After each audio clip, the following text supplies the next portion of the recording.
ఈరోజు అందరికి ఇచ్చిన హామీలు 6 గ్యారెంటీలు ఏమైతున్నాయో కాంగ్రెస్ నాయకులు మంత్రులు జిల్లాలకు వెళ్ళినప్పుడు రుణమాఫీ గురించి ఏమడుగుతున్నారు, 2,500 మహిళా పెన్షన్ కావచ్చు, రైతు బంధు కావచ్చు, బీమా కావచ్చు, కార్మికులకు ఇచ్చే రైతు కూలీల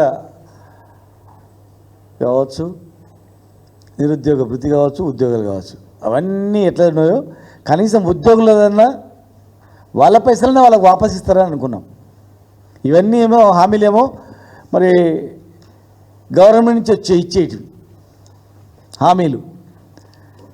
జనరల్గా ఉద్యోగులు వాళ్ళ పైసలు వాళ్లకు రిటైర్డ్ అయిన తర్వాత 61 సంవత్సరాలు అయిన తర్వాత బతికేది ఎన్ని రోజులు? మా అంటే 61 సంవత్సరం తర్వాత ఉద్యోగంలో టెన్షన్కే బీపీ, షుగరు, రకరకాల వ్యాధులు వచ్చింటాయి వాళ్ళకు. మా అంటే బతికేది ఒక 20 ఏళ్ళు రిటైర్డ్ అయిన తర్వాత. రిటైర్డ్ అయిన నాటికి 99% ఉద్యోగులకు ఏదో ఒక జబ్బుతోనే రిటైర్డ్ అయ్యింది తప్ప వితౌట్ ఏ జబ్బు లేకుండా రిటైర్ అయిన ఉద్యోగి మాకు ఇంతవరకు కనపడలే. ఏదో ఒక రకమైన జబ్బు, కొందరికైతే మరీ రకరకాలుగా దీర్ఘకాలిక వ్యాధులతో రిటైర్ అవుతున్నారు టెన్షన్తో. జబ్బులతో రిటైర్మెంట్ అవ్వడం ఒకటైతే అయిన తర్వాత ఆ జబ్బులు చూపించుకోవడానికి డబ్బులు ఆయన పైసలు ఆయన దాచిపెట్టిన పైసలు వస్తే నేను వైద్యం చూపించుకొని బతుకుతా అని ఆశతో ఉండేది. కానీ ఇలా రోజుకో గుండె ఆగిపోతూ ఉంది. సోమిరెడ్డి గారు అని చెప్పి ప్రధానోపాధ్యాయుడు, ఇతను 61 సంవత్సరాలు అయిన తర్వాత రిటైర్డ్ అయ్యిండు. రిటైర్డ్ అయిన తర్వాత ఆయన వచ్చిన జబ్బు చూపించుకోవడానికి, డాక్టర్ చూపించుకోవడానికి డబ్బులు లేక ఆగిండు. ఆఫీసుల చుట్టూ తిరిగిండు, ఎప్పుడు వస్తాయని. అయ్యా నీవు కావు, ఇంకా 10,000 మంది ఉన్నారు, 10,000 మంది తర్వాత నీకు వస్తుంది, నీకు ఇప్పుడే డబ్బులు రావంటే బీపీ ఎక్కువైపోయి చెప్పిన ఆ డిఓ ఆఫీస్ దగ్గరనే కుప్పగూలిపోయాడు. ఆయన సుస్తయింది. నిమ్స్ హాస్పిటల్కి వచ్చిండు, తర్వాత ఇంకో హాస్పిటల్కి వెళ్ళిండు. డబ్బులు కడుతుంటే, అప్పు తెచ్చి డబ్బులు కడుతుంటే మళ్ళీ ఈ అప్పుని ఎట్లా తీర్చాలి, ఏ పైసలు వస్తాయో రావు అని చెప్పి టెన్షన్స్తో, అందరి ముందర టెన్షన్స్తో గుండాకి చచ్చిపోయాడు ఆయన. ఇలా రోజుకొకరు చనిపోతున్నారు 10,000 మందిలో. దీనికి బాధ్యులు ఎవరు? ఇవన్నీ కూడా ఏ పైసలు కూడా గవర్నమెంట్ ఇచ్చేటి కావు, వాళ్ళ పైసలే. వాళ్ళ డబ్బులు వాళ్ళు ఇవ్వడానికి, వాళ్ళ పైసలు వాళ్ళకు వాపస్ ఇవ్వడానికి ఒక 4-5 వేల కోట్లు అయితే అయిపోతాయి మొత్తం టోటల్గా. వాళ్ళ డబ్బులు వాళ్ళకి ఇవ్వడానికి ఇవ్వకుండా రిటైర్డ్ అయిన 10,000 మందిని చంపుతూ ఉన్నారు. ఏ ఉద్యోగి ఇట్లా గుండా చచ్చిపోయినా అది ప్రభుత్వ హత్యగానే మేము భావిస్తాం, గుర్తుపెట్టుకోండి. హాస్పిటళ్ళల్లో వైద్యానికి డబ్బులు కావాలి, హెల్త్ కార్డ్స్ అంటే అది అట్లే డబ్బులు కావాలి. ఇవాళ రేపు పైసల గురించి కన్న తల్లిదండ్రులే, కన్న పిల్లలే ఎంత వేధిస్తారో పేపర్లు చూస్తున్నాం, ఏ రకంగా సంఘటనలు జరుగుతున్నాయో. ఆయన బతుకుదామంటే బతకలేని పరిస్థితి. ఇలా 10,000 కుటుంబాలు 35-40 సంవత్సరాలు ప్రభుత్వంలో ఉద్యోగం చేసి ప్రభుత్వాలను నడిపి కష్టపడి ఇలా రోగాలతో రిటైర్డ్ అయిపోయి ఆ రోగాల డబ్బులు లేక చనిపోయే సందర్భాలు ఉన్నాయి. వెంటనే వీళ్ళకు రిటైర్మెంట్ బెనిఫిట్స్ అందరికీ విడుదల చేయాలి. ఏమాత్రం అన్నీ ఆపండి. కాంట్రాక్టర్లు, పెద్ద కాంట్రాక్టర్ బిల్లు ఆపండి, పెద్ద కాంట్రాక్టర్ బిల్లు ఆపండి. మేము పెట్టినటువంటి రైతు బంధు పైసలు 3 కాంట్రాక్టర్లకు ఇచ్చేసారు, 1,000 కోట్ల రూపాయలు. ఆ పైసలు ఇచ్చినా వీళ్ళందరూ బతికేటోళ్ళు. 3-4 కాంట్రాక్టర్ల గురించి ఇలా పైసలన్నీ వాళ్ళకే దారదత్తం చేస్తూ ఖజానా ఖాళీ అని చెప్తా ఉన్నారు. రాష్ట్రం వచ్చిన తర్వాత, కాంగ్రెస్ ప్రభుత్వం వచ్చిన తర్వాత ఎవరెవరికి ఎన్ని బిల్లులు ఇచ్చినా మీరు బయట పెట్టండి.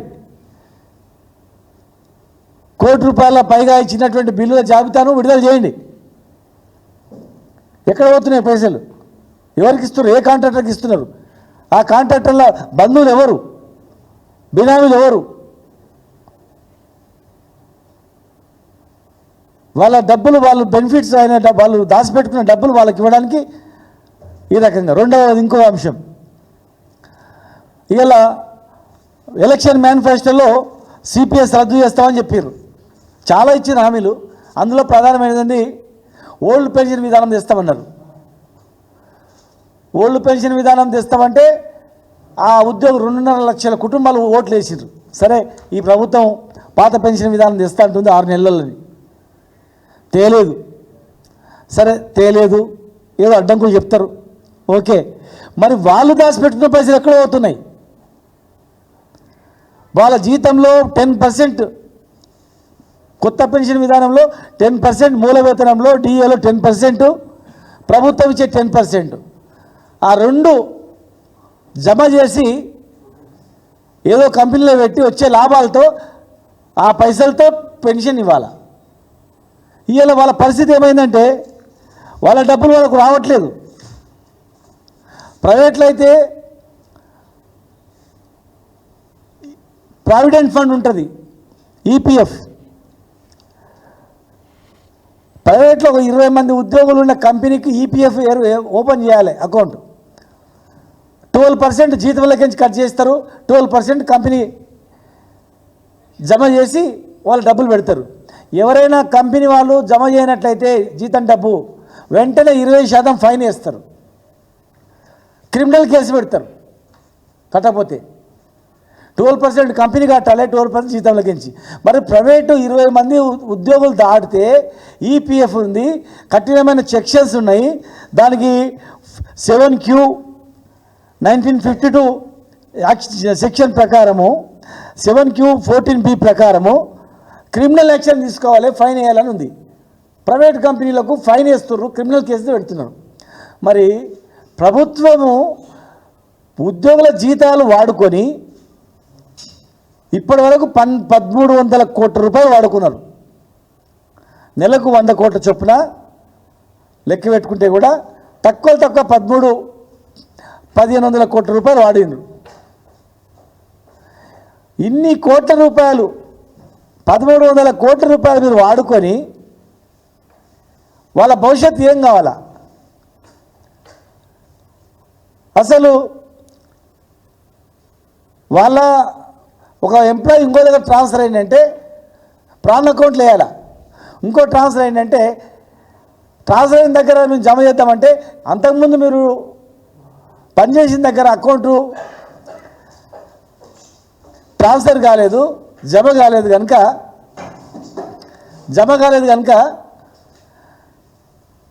మీకు ఆ ప్రాన్ అకౌంట్లు వేయడానికి వీల్లేదని, జమ చేస్తామన్న దగ్గర జమ చేయడానికి అవకాశం లేదు.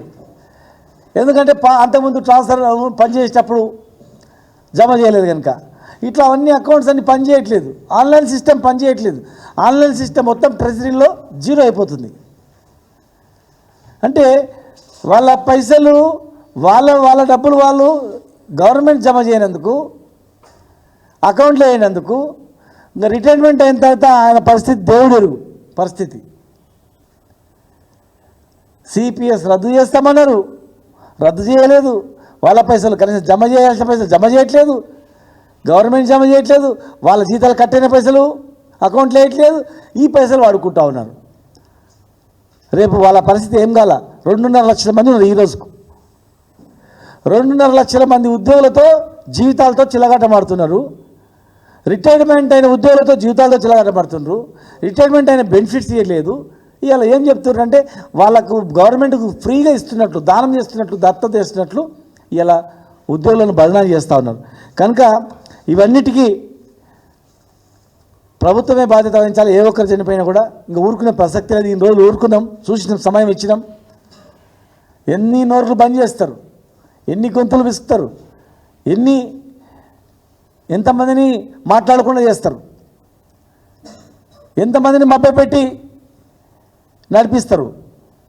కనీసం మీ ప్రభుత్వంలో పనిచేసిన ఉద్యోగులు రిటైర్ అయినాక వాళ్ళ జీవితాలు మీరు ఆలోచన చెప్పితే ఎవరు ఆలోచన చేస్తారు?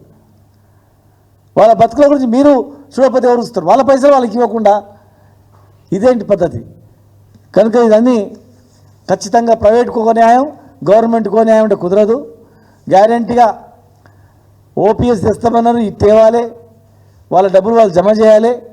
గ్యారంటీగా రిటైర్మెంట్ అయిన ఉద్యోగులకు ఖచ్చితంగా వెంటనే ఇవ్వాలి. ఎక్కడ లేని విధంగా ఎప్పుడో డిఏ ఇస్తామని చెప్పారు. మరి వెంటనే అది కూడా కనీసం ఆ డిఏనైనా విడుదల చేయాలి. వెంటనే డిఏ విడుదల చేసి ఉద్యోగులకు భరోసానివ్వాలి. హామీలు ఇచ్చి నెరవేర్చేటి అంశాలు వేరే అయినా వీళ్ళ పైసలు వీళ్ళకి ఇవ్వడానికే మీరు ఇంతకాలం చేస్తున్నంటే ఇక కొత్త హామీలు ఎక్కడైతే అని చెప్పి మేము ప్రశ్నిస్తూ ఉన్నాం. ఏ ఒక్క ఉద్యోగి చనిపోయినా మీదే బాధ్యత అని చెప్పి మీ ద్వారా తెలియజేస్తా ఉన్నాం.